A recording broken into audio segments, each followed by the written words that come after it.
Hello everyone, today I'm here to talk about Module 7's reflection, and I'm going into further detail about our lovely WSSU logo.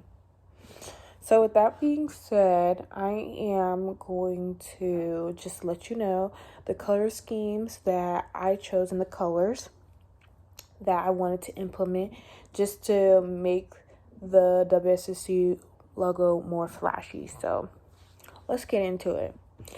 Okay, so the first one that I want to go into is monochromatic. And with monochromatic scale, well, color scheme, I'm sorry, but the scale of it is one hue going into different values, light and dark tints, just to show. And what I did for this one, I chose just like, since we are HBCU, I wanted to use the colors of like a tan or brown just to show off the different gradients of that color. And I thought it was pretty nice. It looked kind of army-ish, but yeah, it was pretty cool. And then if I say this word wrong, I'm sorry. But analogous, with this hue that I chose, with analogous, it's the 3 different color variations that go counterclockwise in the color wheel.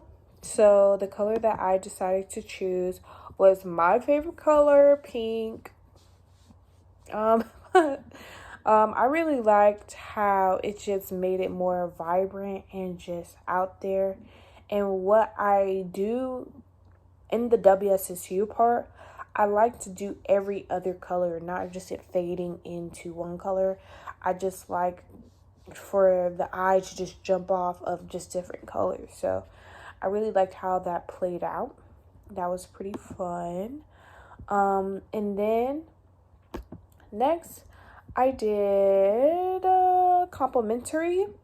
And me personally, I don't really, when it comes to like complementary and split complementary, that's where it kind of gets more difficult because there's like so much colors being used and you have to be very technical on how they're being implemented. But in my complementary colors, I use purple and yellow. And what I wish that I would have done in this logo choice is that I would have put the yellow in the WSSU part and then put the purple in the background, which you might have looked like a little bit like ECU. But yet, I just know that I'm glad that we don't look good in purple and yellow. We really do look good in red. But going on to split complementary, I really like how I'm more of a bright color person. I love warm colors. I think they're pretty awesome. I do appreciate cool colors too.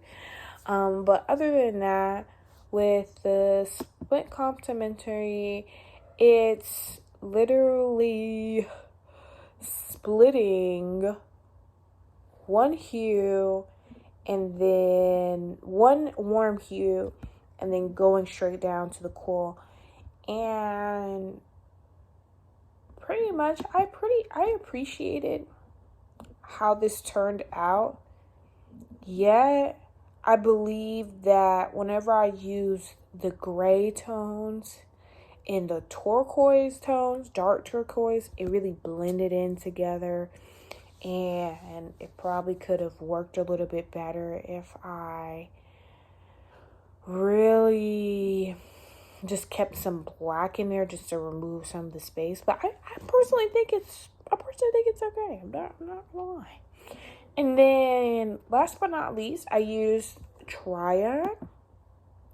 And with this one, it is pretty much the color combinations.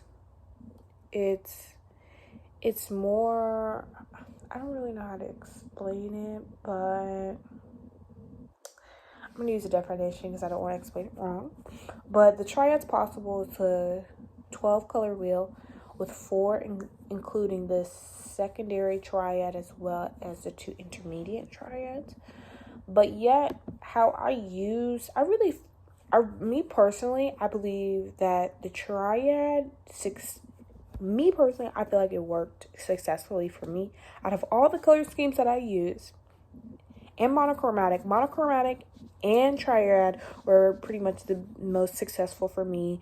I really just like the variation of just using just a little bit of warm, a little bit of cool, and just putting it all together. And then the value of the color is really light, so it makes it very like it doesn't make it as heavy. So I really believe that within this color scheme that I use, top tier. So yeah, thanks.